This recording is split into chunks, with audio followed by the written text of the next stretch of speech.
رسول پاک علیہ السلام کی بارگاہ میں حاضر ہو کے ایک شخص نے کہا تھا حضور دل بڑا ڈاڈا ہو گیا، اور صحابہ محسوس کرتے تھے، صحابہ اس بیماری کو سمجھتے تھے، یا رسول اللہ دل سخت ہو گیا کیا کروں؟ فرمایا کوئی یتیم ملے تو اس کے سر پہ ہاتھ پھیرا کر، اللہ تیرے دل کو نرمی عطا فرمائے گا۔ یتیموں کے سروں پہ ہاتھ رکھا کر، قلب نرم ہوگا، دل نرم ہوگا۔ دیکھیں اللہ تعالیٰ نے حضور کو حوصلے کا پہاڑ بنایا۔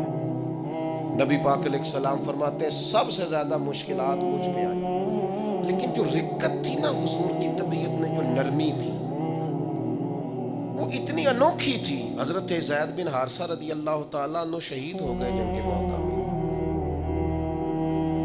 نبی کریم علیہ السلام ان کے گھر آئے، حضور صبر کا درس دینے والے، 500 کے قریب کم و بیش احادیث و آثار آپ کو ملیں گے صبر کے عنوان پر، 100 کے لگ بھگ آیات ملیں گے، حضور صبر کا درس دینے والے۔ لیکن کریم ان کے گھر گئے، ان کی بیٹی سرکار کے سامنے حاضر ہوئی تو بیٹی باپ کی یاد میں رو پڑی۔ حضرت سعد بن عبادہ کہتے میں بھی حاضر تھا، بیٹی روئی تو حضور بھی رو پڑے۔ میں نے عرض کی حضور آپ بھی روتے ہیں، یہ آنسو آپ کے بھی نکل آئے؟ تو حضور فرمانے لگے یہ ایک محبت کرنے والے کے لیے اظہار محبت ہے۔ یہ جو آنسوؤں کا نکل آنا، یہ جو دل کا نہ، بلکہ حضرت سعد بن عبادہ ایک دفعہ بیمار ہو گئے تھے تو نبی کریم ان کو بیماری میں دیکھنے گئے تو ان کو بیمار دیکھ کے حضور رو پڑے۔ یار یہ حالت ہو گئی ہے اس کی، یہ نرم دلی نبی کریم کی، رقت قلبی، حضور کے قلب اطہر پر جو نرمی ہے، سخت نہ ہو،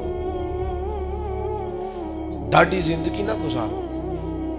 اشداء علی الکفار، کافر کے لیے سخت ہوں گے، رحماء بینہم، آپس میں تو مہربان رہ کے وقت گزارنا۔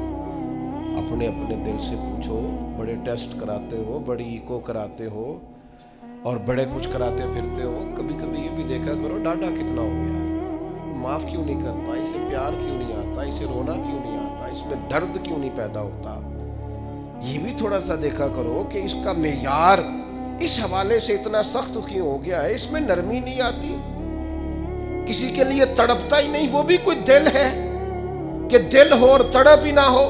اپنی طبیعت پر غور کریں، مزاجن سخت نہ بنے، تلخ نہ بنے، کسی کے بارے میں بھی سوچیں، کسی اور کا بھی احساس کریں، کسی اور کے بارے میں بھی غور کریں۔ آپ کا دل کسی کے لیے بھی دھڑکنا چاہیے، اپنی ذات سے شروع ہو کے اور اپنی ہی ذات پر چیزوں کو ختم کر لینا، یہ کیا دانش مندی ہے؟